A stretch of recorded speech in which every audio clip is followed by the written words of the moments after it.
The teachings of Fethullah Gulen and his encouragement of tolerance and of nonviolence and of really learning and listening to one another.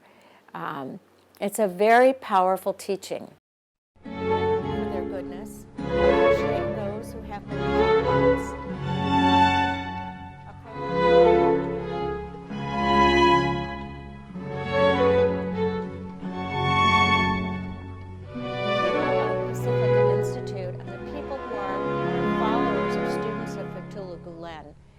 Have a vision.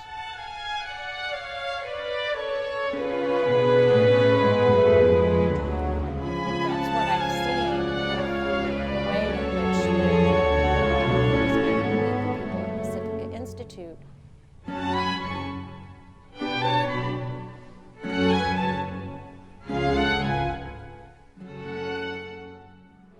My name is Peggy Price. My official title is Reverend Dr. Peggy Price. I am a minister in the Center for Spiritual Living in Seal Beach, and we are part of the New Thought movement, which I won't go into great detail, but our belief is that we are all one and that we are all connected by this one God that we know by many names, and that in that connection we have many threads that run through our various religions that are very similar. And at the heart of all of them is love. The love of God, the love for God, and that yearning for that connection with God. I know about the Hizmet movement because of the people that are involved with Pacifica Institute. And I know about the Hizmet movement from having been a guest of theirs on a trip to Turkey in 2005. And so I know about the Hizmet movement through the people.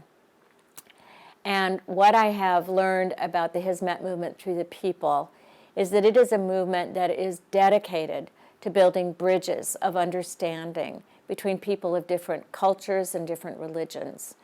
That it is a movement that fosters and encourages dialogue so that we can deepen our understanding of one another and find the many ways in which we are similar and connected and appreciate the ways in which we are different. The other thing that I find about the Hizmet movement is a real dedication to peaceful coexistence in the world by that deeper understanding and knowledge of one another. The teachings of Fethullah Gulen and his encouragement of tolerance and of nonviolence and of really learning and listening to one another. It's a very powerful teaching. And I find that it's a message that I resonate with personally very deeply. And I think many people around the world who are peace builders or peacemakers would also resonate with this teaching of the Hizmet movement. I think in understanding who Fethullah Gulen is, there was a quote that I was exposed to very early on that I think sums up who he is in the way that he writes. And I'm sure you're very familiar with this quote, but I'm going to read it again because I think it's so important. He says, "Be so tolerant that your heart becomes wide like the ocean. Become inspired with faith and love for others. Offer a hand to those in trouble and be concerned about everyone. Applaud the good for their goodness. Appreciate those who have believing hearts and be kind to them. Approach unbelievers so gently that their envy and hatred melt away. Like a Messiah, revive people with your breath. Remember that you travel the best road and follow the prophet and exalted guide. Be mindful that you have his guidance through the most perfect and expressive revelation. Be fair-minded and balanced in your judgment, for many people do not enjoy these blessings. Return good for evil and disregard discourteous treatment. An individual's character is reflected in his or her behavior. Choose tolerance and be magnanimous toward the ill-mannered." This is a teacher who really understands the importance of kindness and compassion and grace, forgiveness and building bridges. And to me, this is a teacher of great love and great good. And I believe he's a teacher for all people, not only the Islamic people, but for people everywhere, because his message is one that if we lived this way, we would have a world of peace, and we would have a world that works for everyone. The people of Pacifica Institute and the people who are followers or students of Fethullah Gulen have a vision, and that vision is a vision of really connecting with other people and people who are different from themselves, and have a deep desire to understand them as well as to be understood. What I also see is it teaches a level of, I would say, spiritually based citizenship, if there is such a thing, because the practice of reaching out and the practice of kindness and the practice of the generosity that I see in the people of Pacifica Institute is so profoundly impressive and so uniquely important in a world that we live in today, because it's almost like a lost art that's being regained by people who express this wonderful openness and generosity toward others. The other thing that I see in it, I really saw on my trip to Turkey, aside from the incredible hospitality that I felt everywhere I went, was when we visited the schools and we saw what the children in the schools are learning, and the emphasis in the schools on science, on really good social education, on the fact that the children were bilingual and in some cases trilingual by the time they were in middle school. And the children seemed happy. They didn't seem pressured. They didn't seem as though they were given too much to do. They seemed very excited about their schoolwork and the things that they were learning. What I see is in the way that the people of the Hizmet movement that I have met practice Islam, I believe they practice it in the way that it's intended to be practiced. And that's to bring about being a better person, bringing up people who have a genuine love of God and a genuine love of those around them. And the first time that I heard the passage from the Quran, I have made you all, and I don't know if I can quote it exactly, but I've made you all of different nations and tribes so that you may learn to know each other.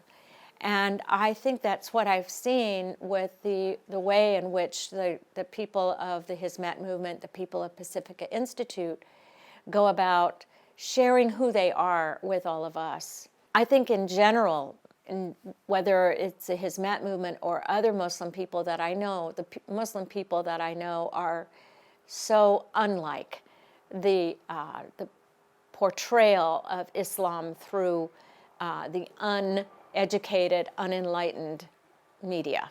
The other part of the Hizmet movement that I think is wonderful is when we are invited to iftar dinners and we get to sit at table with our Turkish friends, our Muslim friends, but also with our other interfaith friends, and we learn about each other. And that when we have those gatherings, it isn't only someone from the Hizmet movement that gets up to speak. It could be a rabbi, it could be a priest, it can be me. I've gotten to do that too. So we've really had an opportunity to build bonds of friendship, which I think is very powerful. And what I'm reminded of is a saying that is one of probably the most famous of Mevlana, of Rumi, which is, out there beyond right doing and wrong doing, there is a field. I will meet you there.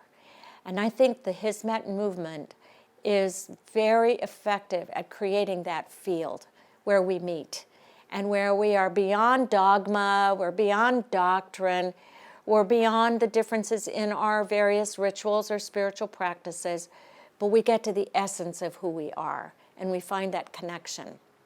And I call that the field. That's where we do that field of unified love that we can meet in and partake of. The voice of the Hizmet movement in today's world is very necessary. It's really needed. The voice of organizations that are concerned with the good of humanity, the good of humankind, and the Hizmet movement is definitely concerned about that. It is a voice that is concerned with tolerance and the recognition that all people, not only all the people of Turkey, but all people are essentially part of one human family in spite of our many differences.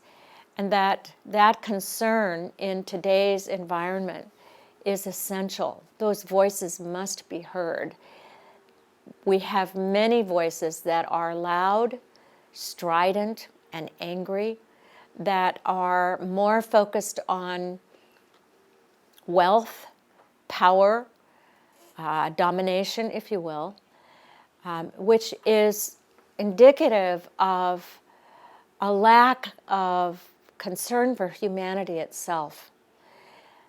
And if we were able as a body of human beings to have this gentler voice of reason, compassion, and concern rise to a level where it could be felt and heard by those who have somehow been wooed by this power, we would have a much better world.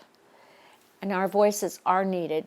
They are needed definitely and desperately in the world today.